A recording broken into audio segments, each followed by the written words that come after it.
Selamünaleyküm. Hacer'in Lezzetleri YouTube kanalıma hoş geldiniz. Sizler için muhteşem bir katmer tarifi vereceğim. Katları tek tek ayrılıyor. Pul pul dökülüyor.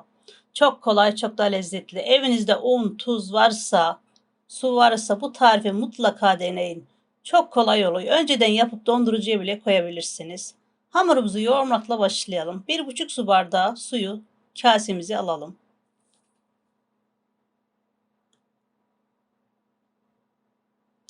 Yarım tatlı kaşığı tuzumuzu alalım.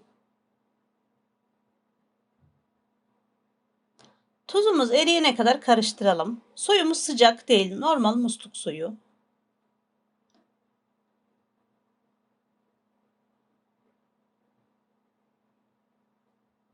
Unumuzu boşaltalım. Unumuzu azar azar boşaltırsak daha iyi olur. Un kalitesine göre su çekme miktarı değişebiliyor.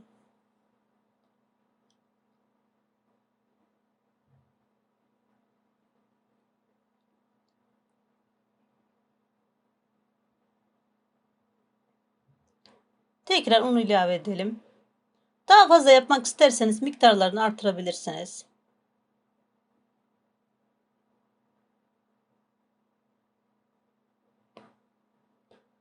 Hamurumu toparladım. Görüyorsunuz yumuşaklığını. Çok güzel bir hamur oldu. Pamuk gibi. İçerisinde maya yok, şeker yok, yumurta yok, süt yok.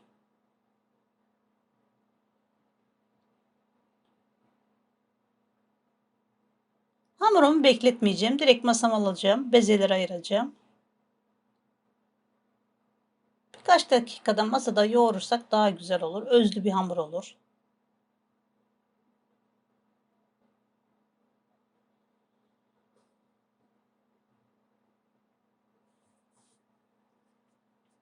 Masamı hafiften unladım. Hamurumu rol yapıyorum.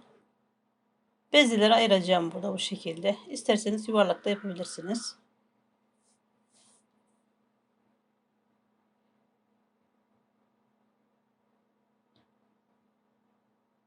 Bu hamurdan 6 tane katmer çıkarıyorum.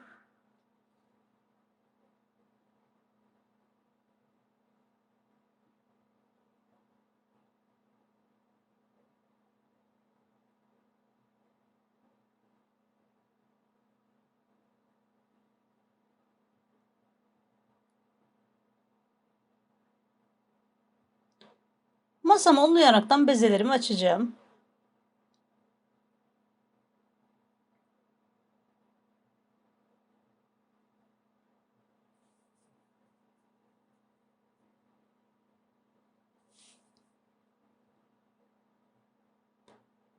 Açtığımız oklava biraz kalın olursa daha güzel olur. Unlarken de fazla unlamayalım. Azar azar unlarsak daha güzel olur. Hamurumuz bir anda çürümesin.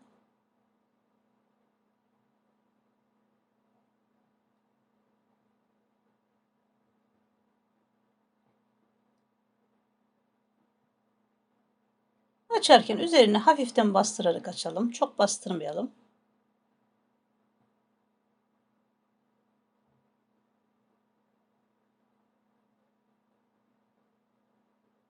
Üzerine 150 gram eritilmiş tereyağı, çeyrek çay bardağı sıvı yağ ya da zeytinyağı ne varsa koyabilirsiniz. Ben sıvı yağ koydum.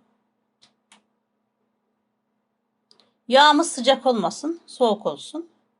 2'şer yemek kaşığı, birer yemek kaşığı hamurun büyüklüğüne göre değişebilir. Fırçayla her tarafına gelecek şekilde sürelim.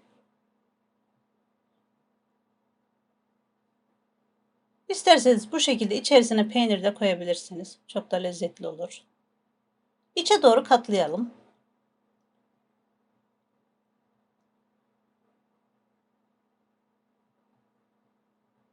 Hafiften kenarlarını çekiştirelim. Dışına yağ akmasın. Kendi etrafında döndürerek burgu yapalım. Üzerine hafiften bastıralım. Kenara alalım bu şekilde.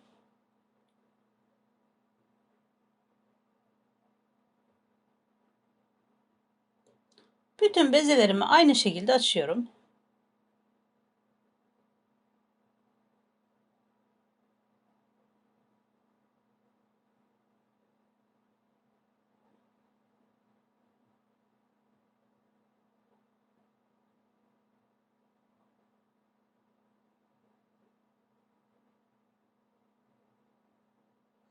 Hafiften de oklavayla düzeltirsek daha güzel olur.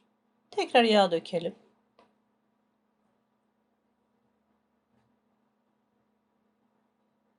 Fırçayla da güzelce her tarafına yedirelim.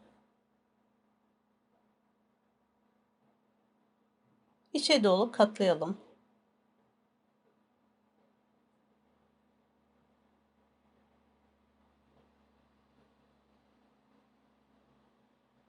Hafiften uzatalım. Kendi etrafına döndürerek burgu yapalım. Bir ucunu altına korsak daha güzel olur. Açılmaz.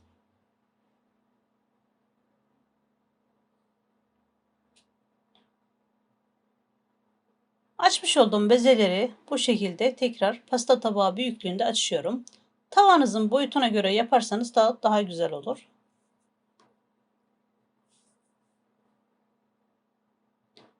Açarken de hafiften unlayalım, yapışmasın.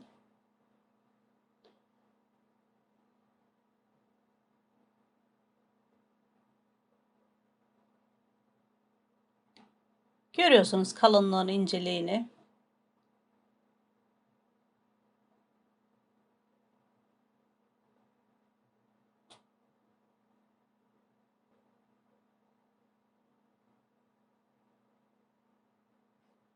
Gerçekten çok kolay bir tarif. Çok da lezzetli oluyor. Önceden yapıp buzluğa da koyabilirsiniz. Çıkarıp ısıtın, yiyin. Çok lezzetli oluyor.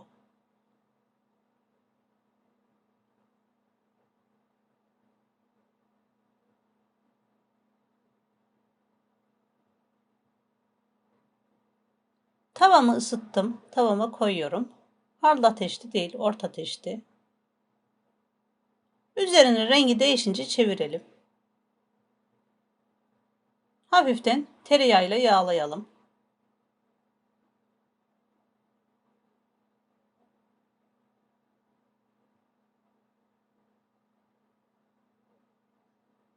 Tekrar çevirelim.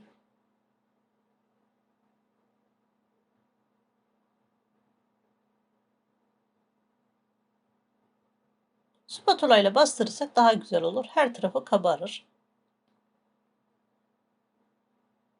Bu şekilde çevirerek pişirelim.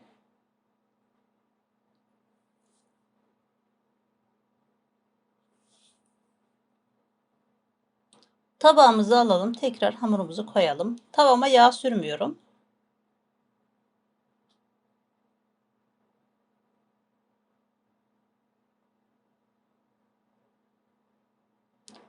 Üzerine çok az yağ sürüyorum. Çay kaşığının ucuyla. Ben fırçaya batırdığım için fark etmiyorsunuz. Çay kaşığının ucuyla, fazla değil. Spatula ile bastırarak çevirelim.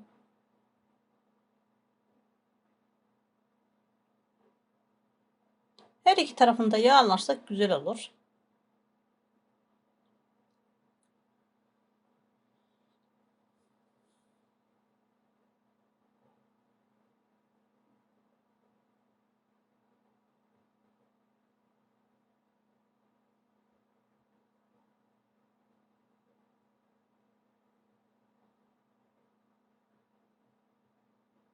Çok da çabuk pişiyor. Beklemenize gerek yok. Katmerlerimin hepsini pişirdim.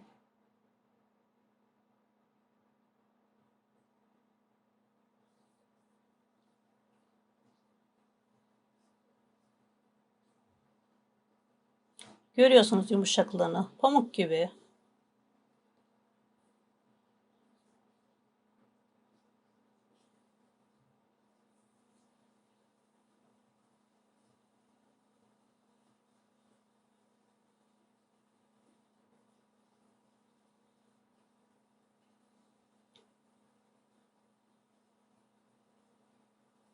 Katmerimize doku testi yapalım. İçini görelim. Katların ne kadar güzel tek tek ayrıldığını görelim.